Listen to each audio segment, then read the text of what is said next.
First episode here of GAA Lab, here with me, John Murphy. I'm a lecturer in sports coaching and management in SETU Waterford.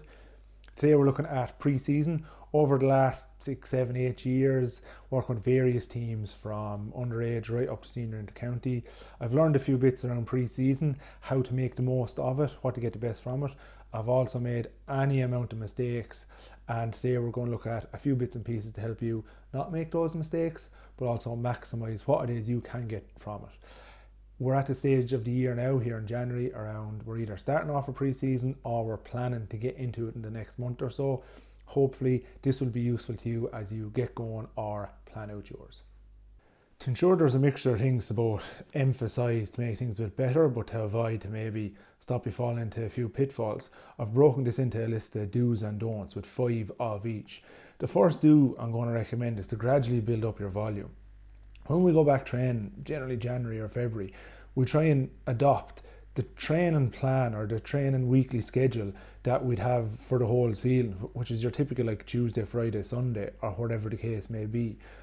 Some players might not have done anything at all beforehand, so if you're going straight from no training to 3 times a week, it's a huge jump in volume.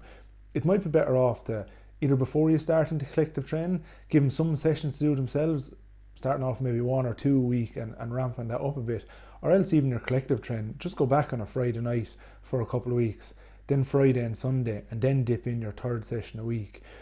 Because it's those big jumps in the amount of training you're due that they're the ones that lead to injury and massive fatigue, and maybe like burn some players out a little bit too early as well. Looking at our first don't, I'm going to recommend you don't try and improve everything at the same time. When we go back training, unless you're like at quite a low level, it's hard to improve all things at the same time. And I don't mean just physically, but let's just look from a physical point of view. If we say we want to improve overall conditioning and strength and power and speed, do some injury prevention, try and increase flexibility, plus adopt in all our game parts such as the skills, the tactics, and with all the new rules in Gaelic football, lumping all those in on top as well, it's an awful lot, both physically and cognitively, for players to try and deal with. We're better off looking at focused blocks, 1, 2, 3 weeks, trying to bring maybe 1 or 2 things at the same time. And that can look like, if you want to develop skills, include them early as you can, while players are fresh, maybe in the first 30 to 40 minutes of the session, and then finish with some condition on top of that. You might do that 2 of the sessions, and then as we start adding in a 3rd, that can be a strength focus, or vice versa. It's important at this stage to start prioritising what exactly it is you want to improve, doing that early, and then seeing about layering other bits on top of that. The next positive or do we're going to look at is to start working backwards, and that can be across a few different areas.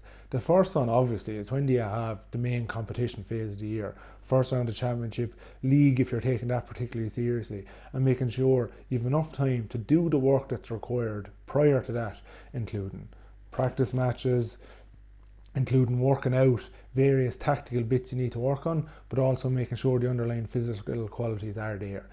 Depending on your county, that's going to change a bit. That might not be till start of September, it might be mid-July, and then you start working backwards from that. If you don't have first round of championship till say the first week of September, you probably realistically don't need to go back train the first week of January or mid-December. You might be able to come to that start of April, mid-March, based on what you've access to in terms of facilities and stuff as well. I also mean working backwards in what way do you want to play when it comes to that first round of championship, both in terms of technically, tactically, and what are the underlying physical bits that you need to do that well. And that's going to help you plan out everything you need to do. If you want to play a high tempo, possession style game, you need to be really well aerobically conditioned. Well, when you go back training first, you need to work backwards from that and say, we need to include an awful lot of this. If you want to be really dominant in one-on-one situations, break and pass players, be really fast and powerful, again, work backwards from that and what's required physically to put the steps in place to get there. Our second don't then is going to be, don't be too tight to test results. We want to include some testing, but I don't like, and we'll do a more detailed episode on testing, what we should do, what we can glean from it, what we can learn from it. But I don't like being too tight to it, because if we use those testing results as targets, we can lose sight of everything else. Most of the tests we do and the results we get are largely just kind of proxies for other global measures. Like say a classic one is your Bronco or your 400 metre, 1500 metre time trial. If I set targets there to say I need every player to do the Bronco in 5:20 or less, or whatever the case may be, that becomes a target that people push themselves really hard to try and achieve. And that's great to have targets and to try and improve yourself aerobically. But if a player spends too much time focused on just improving that Bronco time and neglects other aspects of the game, like their skills, like their tactical awareness, like any strength or power or speed work they might need to do, because they're too focused on improving that once-off test, let it be the Bronco or whatever, then they can neglect those other areas. And the same goes across the board for other tests. Whether you bring in skills tests like pucks off the wall, shots from a certain distance, how many out of 10 or how many out of 20, or even just general markers. They're definitely worth tracking, they're worth including, they're worth recording, but don't be too overly tied into those tests. Our next thing to focus on as a do is to include speed early. I have a massive bias towards speed. I think everyone should be trained for any number of reasons. It's doing sprints are the best overall stimulus you can give to your central nervous system. Nothing is going to give you as much that will hit as many parts of the body and just provide something big that your body needs to be exposed to and then recover from. Also, it's hugely beneficial for preventing hamstring injuries. Not it's going to stop them completely, but it will reduce the chances of them happening. Plus, the other big benefit is if your players are doing speed work, they're going to get faster, both in terms of their top speed, how quickly they can get to that top speed, and then hopefully you're layering in bits around change of direction as well. Being good at that just gives you a huge advantage against opposition teams who might not be focusing on the speed work early. Also, when I say include speed early, it's probably worth noting you probably should be including it early in your session as well. If you're out there for training for 70, 75, 80 minutes and you're starting into your, you might call it speed work around the hour mark, players are more than likely way too fatigued to get any benefit from it. Also, it might be harder at certain stages of the season to do real quality speed work based on the type of surface you've access to. Unlike heavy muddy pitches, you're not going to get huge speed benefits from those sessions, but it will just help ingrain like overall work capacity and coordination, plus get the technique run right. If you can get harder pitches, maybe even if you can get to a running track, that can be great, or access a few hills somewhere, particularly for this time of year where the ground might be that little bit more firm. We'll do a good bit more detail on speed stuff further down the line. Our third don't then, and I don't think many do this anymore. It was a big thing like in the early 10s or around 2008, 9, 10 when gym work first started becoming popular. Now people go really hard after strength work in the pre-season. We do a big 6, maybe 8 weeks of strength work. We're in the gym 2, 3, sometimes 4 times a week. Completely neglect condition. Some players get a bit too heavy, maybe lose their bit of pace, and then it comes back to championship or proper training time and we just drop the strength work completely. We're focused on getting conditioned, doing our skill work, embedding our tactics, whatever the case may be. This will be fine throughout the league because you have a lot of those residual effects of the strength work you've done already. You'll keep that strength there for a while. Once you get through the league and start hitting championship time, that's when most little niggles and injuries are picked up. That's partly from like the fatigue you've built up across the whole season. Also, you're playing at that higher intensity of games come the championship. There's just more of an impetus around it there to go hard, and that does lead to various injuries for collisions or whatever the case may be. But that's also when teams drop off their strength work. It's really important to try and find that window somewhere in the week and let it just be a 30-minute session, or dropping things in as some isometrics say as part of your cool down to keep some level of strength topped up. It can be built in as part of recovery sessions. The next morning after players play like a big game, they can go down, do a little spin on the bike and do even just one set of 3 to 4 key exercise and mix a lower body and upper body just to keep levels of strength there. Then if you have a down week, instead of giving, you might tell the players we might not have as many collective sessions this week, but you might really encourage, let's try to get 2 gym sessions in, let's get a bit more work in there so we can keep on top of that strength. But ideally you're trying to build it in at least once a week somewhere in the session. Let it be maybe a shortened pit session. Instead of doing 70 minutes you do 45 and you get across and do 20 minutes in the gym, or you just give players a standalone strength session to do somewhere in the week. I would recommend you're looking at where that's placed and you recommend to players where to do it. You don't want to like play a match Sunday, do a reasonably hard strength session Monday and then you're back out on the pitch for a decent training session Tuesday, that's just too much overall fatigue to manage and can lead to players feeling quite blunted, fatigued, and again at that, like obviously drop performance, but at a higher risk of injury and maybe not getting as much out of themselves as well. Part of my day job and doing research, I look at psychosocial research. So I'm looking at the motivations, getting buy-in, getting people to feel more involved in what it is they're doing.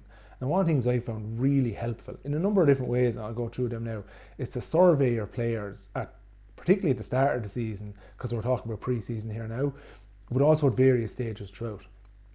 That can be, and I'll give two examples here. Say the first one will be is you're a new coach or manager coming in with a team and you just want to find out a few bits about them. A simple Google form or Microsoft form where you ask a few key questions just to gather some information. And that could be like simple enough around asking around previous injuries, what your goals, your individual goals are for the coming season, what are things, and trying to focus on the positive as much as possible as well. In the last season or 3 seasons, what are things you felt went really well that you'd like to see included for the future? What's one thing you would like to see improved on from the previous season? You can leave that really open and see how players come back to it, or you can refine it down into other areas. In terms of physical preparation, what's one thing that could be improved? In terms of tactical preparation, what's one thing that could be improved? You're not looking to find out loads of bad information on previous coaches or anything like that. Same if you're returning to a team and you're doing a bit of a review, just at the start or just before pre-season could be a nice time to do that survey to find out little bits about them. You'll be amazed, particularly from quieter players, little things you find out about them, but also if you're just getting to know them, it's a great way of gathering little bits of information that can start conversations a little bit further down the line, but also help clear up tiny little things that sometimes annoy players to have very little overall impact on the run of things, but can help clear up some of those little annoyances. I'll give 2 examples. Teams I worked with previously were just so used to training Tuesday, Friday, Sunday, and a new coach came in and wanted to change to Tuesday, Thursday, Saturday, and the players just hated it. Didn't want to do it at all. The coach didn't overly mind which one he trained on. It was just always what he'd done previously, so he went in and tried to change it to the team. Doing a simple little poll or vote with your players at the start of the season around what nights they want to train, or even the training time, can have a huge impact to give them a little bit of say in terms of what they're doing and help increase overall buy-in, particularly on small enough things that ultimately don't really matter, but it's worth including the players' say in it. I know particularly in rural areas, with some players like male or female working a distance away can prefer training at 8 o'clock instead of 7:30 or 7 o'clock just to give them time to get home. If most of the players are based locally, or depending on what jobs they work, they might prefer to train early, get home early and be done. And a simple little survey can help you find out that information. Our second last don't is, I'm saying here, look over the ditch. And what I mean by that is, don't be too distracted by what other teams around you are doing, what fitness tests are they doing. Or they're gone back training a month or 6 weeks before us. They have this coach coming in with them once a week from 2 hours away. They must be doing brilliant stuff with him. I see they're all signed up to this app. Should we get that app as well? Most of the things we do are purely set up to just help the group we're working with at that particular time. An app might suit the group. They might have a little bit of funding in the club, or they might have access to it that just helps things run more logistically. Some players might absolutely hate using an app or any form like that. Some players just might like external coaches coming in and doing guest sessions and every now and again. Some players might like to just be left on their own for a period of time. And I can leave these alone. I can give them the program, I can set them to work, I know they'll do it, and I'll see them mid-March. We don't need to go back doing collective training in January. Versus, it might be a young group, are new to the type of training you're doing, and you might need to see them once or twice a week, a little bit earlier on, not just to keep an eye on them in terms of adherence and stuff, but also making sure they're doing it correctly and giving them that bit of support that's there. Ultimately, come championship time in August or September, no one really remembers what anyone did in January, February or March and who was doing what differently or who might need to be playing catch up to anyone. It's still about how you're performing, and you should have some bit of backing in what it is you're doing physically and in the other ways to trust yourself and for your players to trust in you and give them that bit of buy-in and backing, but understanding around what it is you're doing. Our last do, and I should seem obvious, but you'll be amazed how many don't actually do this, is play your sport nice and early. I remember going back pre-season training like 2006, 2007, And you wouldn't need to bring the hurdle training for the first 6 weeks. You're just going up and running and doing push-ups and very little else. Whereas I think now we know the sport is still so important. That we all know like really good players who weren't that fit, didn't do much physical work, but they were your match winners come championship time because they were really, really good at the sport. It's still what we want to improve at. If you want to get better at hurling, you should play a lot of hurling. If you want to get better at football, you should play a lot of football. If you want to get better at camogie, you should play a lot of camogie. All the physical work we do is to support all that. And it obviously will have a big benefit, but we should still be trying to tie in the sport as early as possible. I gave the example earlier on that we can start off our first few trainings, all skill work. Like our warm-up can be 15 minutes of kicking a ball to each other, doing mini possession games, doing our ball drills, whatever the case may be, just to increase heart rate and increase or to tie in a little bit of technical movement there. If we have physical stuff we want to do, that can be dipped in after a warm-up towards the end based on what it is. Obviously speed work, earlier conditioning, middle to end, whatever it might be. But they can all be done around the sport. We can use the sport itself through small-sided games or well-designed drills to develop physical stuff. It is worth, I always feel, doing some isolated stuff as well, but they can work alongside each other really, really well. The better we are and the more efficient we are at our sport, the less aerobically developed we need to be. That being said, being more aerobically developed still helps you be more efficient at your sport, and they work alongside each other quite well. And the last one I'm saying here is, and I'll give a couple of examples around it, is just don't do any stupid stuff. And there's any amount of examples I can give here. I teach a performance training for sport module. It's where we just look at all the various physical things that contribute to how you increase performance in sport. And one of the students last year said, "John, what do you think of boxer size?" And I was like, where's he going with this? He's from a decent Gaelic football club.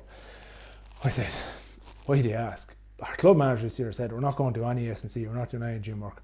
We're just bringing in a boxer size coach for 6 weeks. So that'll get us really fit. That'll set us up for the season. And I would honestly classify as that doing something a bit stupid. If you're doing boxer size, and it can be really good for developing aerobic conditioning and having a bit of crack and doing something a little bit different. But ideally it should be done alongside your proper S&C, doing your strength work, making sure you're still doing your sprinting, whatever the case may be. But doing that while leaving everything else out, yeah, that's some stupid stuff. There's any other amount of examples I can give here, and they go across both the physical, technical, tactical, psychological end as well. Try and pull teams together through team bonding, but also any amount of the physical stuff that maybe isn't a great idea or might look good as a once-off session, but if you include it in as part of an overall season or a building block and putting stuff on each other, maybe it isn't a great idea. So there's just our overall 5 do's and don'ts. To recap our 5 do's, gradually build up your volume. That's in terms of overall training time, but also the types of training you're doing. How much sprint work you do, build up from maybe 40 metres to 160 metres over the course of a few weeks. Same with your high speed running, same with your strength work. Work backwards in terms of when championship is and when you want to be ready for championship, but also in terms of what you need in terms of style of play and physical qualities for that. Include your speed early, both in terms of in the season, but also in your sessions. Survey your players to find out not just physical stuff, but broader stuff. And some well-crafted questions can be really helpful there. I can be your best friend here. What are 8 questions I could use to survey my players at the start of the season? Please make sure there's something around physical, technical, tactical, and general open comments for them to make a few bits and pieces and play your sport, because ultimately that's still why we're here. The 5 don'ts: don't try to improve everything at once. Pick 1, 2, max 3 things you want to develop. Really focus in on that. Turn up the dial on those while turning down the others, and then look to change those around based on the stage of the season. Don't be too overly tied to test results. They can be useful. It's definitely worth monitoring, but don't really see any of them as major targets to try and hit, because from knowing the field of S&C quite well, looking at a lot of research into this, we can't really stand over any particular targets in any key area specific to an individual. Please don't drop your strength work after the pre-season. Look at different ways of integrating it. There are many ways of doing it, particularly if you're somebody creative, and we will do more on that come in season time. Don't look at what everyone else is doing around you. Don't be distracted by them. Focusing on what you're doing making sure it's right for your team. If you planned all this out ages ago, it probably was right then. Try not to rip everything up because the boys down the road or the girls up the road are doing something a little bit different. And please just don't do any stupid stuff.